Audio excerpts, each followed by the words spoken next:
Hello friends, myself Dr. Vaishali Vasavada. I welcome you all on my channel. So today we will discuss about extension, sixth mechanism of labor. So पिछले videos में हमने crowning के बारे में देखा था और उसके भी पिछले वीडियोस में हमने पूरी जो मैकेनिज्म ऑफ लेबर है इंट्रोडक्शन से लेके क्राउनिंग तक की सारी मैकेनिज्म एक्सप्लेन की है और हमने डिस्कस की है। अगर आपको पुराने लिंक्स रेफर करने हैं तो वो मैंने डिस्क्रिप्शन बॉक्स में दे दिए हैं। जो कि ये एक्सटेंशन जो है वो क्राउनिंग और इंटरनल रोटेशन के साथ कनेक्टिंग टॉपिक है, इसलिए इट विल बी बेटर अगर आप पुराने मैकेनिज्म पढ़ने के बाद एक्सटेंशन को समझें। सो एक्सटेंशन ऑफ फीटल हेड में क्या होता है? So, delivery of the head take place by extension through couple of force theory, यानी कि इंटरनल रोटेशन के बाद क्राउनिंग होने के बाद फीटल हेड जो है वो फाइनल डिलीवरी स्टेज में रहता है, तो वो डिलीवरी जो है वो एक्सटेंशन से होती है। सो फ्लेक्शन में हमने देखा कि फीटल हेड जो है वो पूरा फ्लेक्स होता है, चीन स्टर्नम को टच हो जाती है, लेकिन ताकि वो फर्दर उसका डिसेंट हो सके। लेकिन अब वो बिल्कुल बोनी कैविटी से बाहर है, फाइनल स्टेज से एक दो सेकेंड ही दूर है, तब उसमें एक्सटेंशन के साथ डिलीवरी होती है। और वो कैसे पॉसिबल होता है? उसमें दो फोर्स अप्लाई होते हैं। जो फर्स्ट फोर्स है that is driving force pushes the head downward.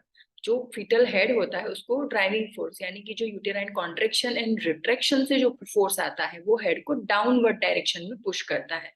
और ये जो पेल्विक फ्लोर है, पेरिनियल मसल्स है, वेजाइनल कैनाल है, बोनी पेल्विस है, वो उससे अपवर्ड एंड फॉरवर्ड डायरेक्शन में उसको डायरेक्ट करते हैं। तो क्या होता है कि driving force downward direction and forward, और जो रेजिस्टेंस फोर्स जो है वो उसे अपवर्ड एंड फॉरवर्ड डायरेक्शन में डायरेक्ट करता है। तो उसकी वजह से डाउनवर्ड एंड अपवर्ड फोर्स जो है वो न्यूट्रलाइज हो जाते हैं, यानी कि बेबी का हेड जो है ना अपवर्ड मूव होता है ना डाउनवर्ड मूव होता है। तो बाकी बचता है फॉरवर्ड थ्रस्ट, तो जिसकी वजह से हेड जो है वो फॉरवर्ड मूव होता है और उसका एक्सटेंशन होता है, यानी कि जो हेड चिन को टच हुआ रहता है वो अभी वहां से एक्सटेंड होके उससे दूर चला जाएगा। And the successive part of foetal head, यानी कि अब फाइनल डिलीवरी होगी तो कैसे होगी? सबसे पहले जो हेड है वो बल्बल आउटलेट को स्ट्रेच करके डिलीवर होगा, जिसमें सबसे पहले वर्टेक्स, जिसमें दोनों पैराइटल बोन और फ्रंटल बोन इन्वॉल्व होते हैं, देन ब्रो यानी कि आईब्रो और जो फोरहेड है उसका कुछ पार्ट इन्वॉल्व होता है उसमें, और फिर लास्ट में फेस की डिलीवरी कंप्लीट होती है।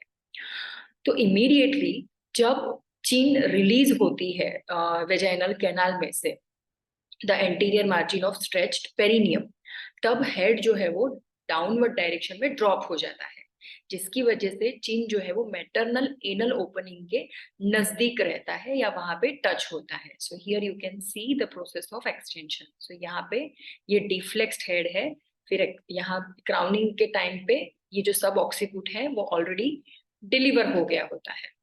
Then this is subocciput delivery at the time of crowning, and then this is extension. So extension के साथ ये particular portion है, this is vertex, then pro, and then last में ये face की delivery होती है। और जैसे ये deliver हो जाता है, ये जो चिन है ये यहाँ से escape होती है, तब फीटल हेड जो है वो डाउनवर्ड डायरेक्शन में ड्रॉप हो जाता है और चिन जो है वो मैटरनल एनल ओपनिंग के पास आ जाता है। Thank you so much for listening. You can subscribe the channel, click the bell icon, and you can share this video amongst your friends. Thank you so much.